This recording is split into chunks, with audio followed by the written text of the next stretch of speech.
आसतु आज mutton mutton curry करबा तेणुक तार सामग्री हूँ मटन 1.5 किलो मटन नहीं आलू तार मसला हूँ अदा रसुण पेस्ट पियाज हलदी गुंड लंका गुंड धनिया गुंड जीरा गुंड मसला गरम मसला लुण किछि गोटा मसला दही महू मसला दही महू लुण तेल देके आपको भल के आम मैरिनेट करके 20-25 मिनट छाड़ीदे देखु भल भाव में मुझे गोल मैरिनेट कर नौचे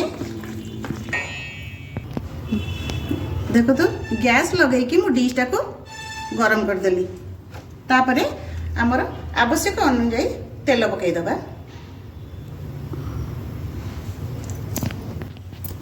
देखो तेल तो ताती आसला टिके कलर आने मुझे चीनी पकईली एथरे चीनीटा मेल्ट होगा छाड़ीदे देखो सोरष तेल पकई चीनी टे देती कलर करने देखो आम कलर हो आसला एथर आम पियाज एदेबा गोटाए तेजपत्र देदेबा देखो पियाजटा आमर बादामी कलर हो आसलानी एथर आम मसला गुंड सब पकईदेबा अदा रसुण पेस्ट 2 चामच तो मैंडेट देती तेणुक ये 2 चामच देली हलदी टिके लंका गुंड 1 चामच धनिया गुंड 1 चामच जीरा गुंड 1 चामच बस एवं लुण लुण आउ किछि आमे एथरे दबा कलर करिया पई टिके काश्मीर लंका गुंड दबा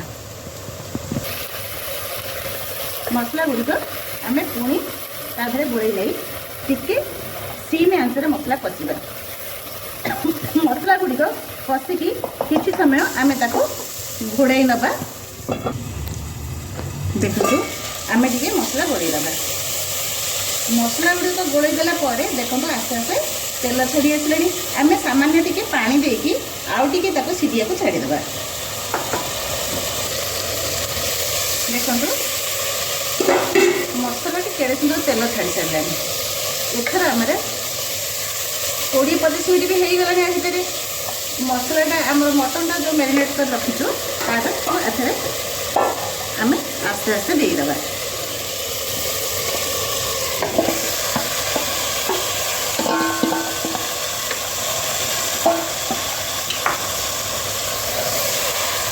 आम ताको भल रकम मसला सहित मटन टाको भल के आम मिसेकी गोड़े ना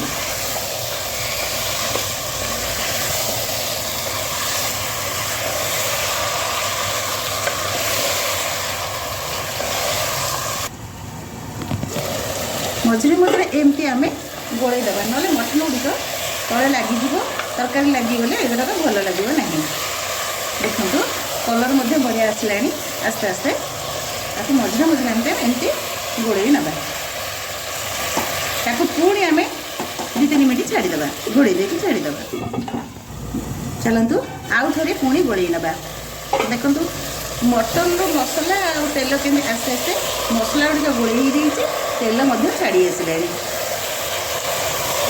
कलर आसीगला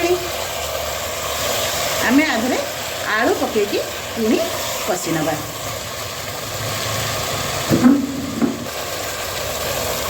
आलू पकईकी आम आलू पुणी कषि नबा आलू आलू मटन आलू एकाठी कषि नेले मसला गुड़िक जमी आलू सांगे लगिकी एवं सब गुड़ाक सीझीगले बास्ना आस्ते आस्ते भल आसला ताकू पुणी आम 5 मिनट घोड़ाई नबा आउ टिके आम पुणी गोलई नबा 5 मिनट हो गलानी ता भर आउ टे गोलई नबा मझे मझे आम न गोलैले एगुड़िक लगिज देखु मसला आलू मटन सब केड़े सुंदर गोलई हो गलानी ताकू आउ टिके मध्य आम छाड़ीदेबा यहीपरी 3-4 थर गोलई देकी टिके टिके मझे छाड़ीले मटनटा सीझिब आउ टिके ताकू गोलई नबा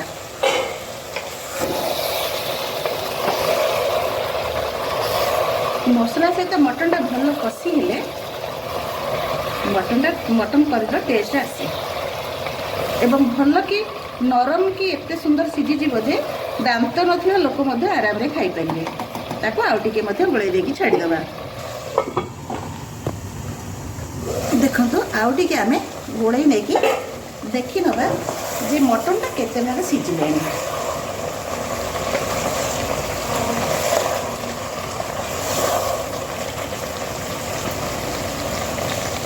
मटन टा प्राय अधा अधी आमर सिझी गलानी।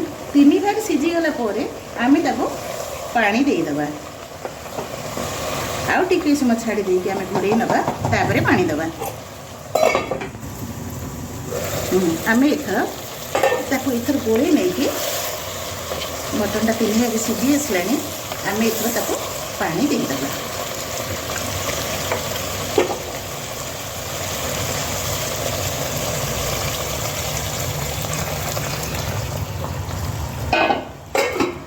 पानी देकी आमे गोळेई नबा।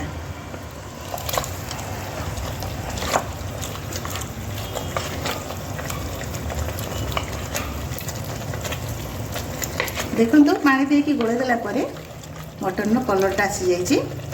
जेहेतु 3 भाग सिझी गलानी आलू मध्य सिझी गलानी आमे ताको अल्प पानी देइछि कारण बेसी सिझीजिव। मटनटा बेसी सिझी एथरे सिझी जाइछि बेसी सिझीव। तेणुकर एतिकी मु पानी देकी ताको पुणी कभर करी घोड़ेई नेली। आ भितर ये सिझे ये जो गोटा मसला गुड़िक डालचीनी गुजराती लवंग गोलमरीच आउ 2टा लंका आपको मु भाजी नहीं कि गुंड करके मसला रेडी करुच्ची। आसतु देखा आ भर आमर 20-25 मिनट हो गलानी। मटनटा सिझिला कि नहीं आम देखीदे। बा तरकारीटा बढ़िया सुंदर हो जाइए एवं कलर मध्य आसी जाइए। देखंतु कलर मध्य केते सुंदर होइछि आ झोल मध्य पतला होइछि कारण मटन तरकारी रे मु झोलटा को पतला करे मोटा करे नहीं। आ सब बेले मन रखिथिबे जे मटन रे जदि आपण भजा गोटा मसला न देकी भजा मसला छेचिकी देबे तार टेस्ट बहुत बढ़िया संगे नाक को बहुत बढ़िया बास्ना भी आसीबो। देखंतु कलरटा केते सुंदर आसीछि। बर्तमाने जो गोटा मसला मु भाजिकी रखी ताको भल रकम गुंड कर देइछि एवं एई हिना से गुंड मसला रो गरम मसला रो किछि आमे पकई नबा। पकई नला परे ताको आमे आउ टिके गोळेई नबा। गोळेई नेसला परे हमर मटन आलू करिबा मटन आलू झोल रेडी हे गला। आसंतु देखंतु तरकाटी केते सुंदर भाबरे हेछि।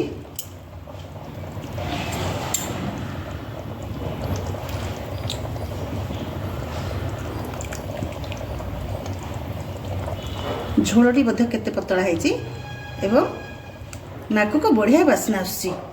देखंतु मटन झोल रेडी। देखंतु मटन भात रेडी। केमिति हैला रेसिपीटी आपको केमिति लगिला ताको लाइक करिवे शेयर करिवे सब्सक्राइब भी करिवे और कमेंट रे मते जनइबे। रहउछि नमस्कार।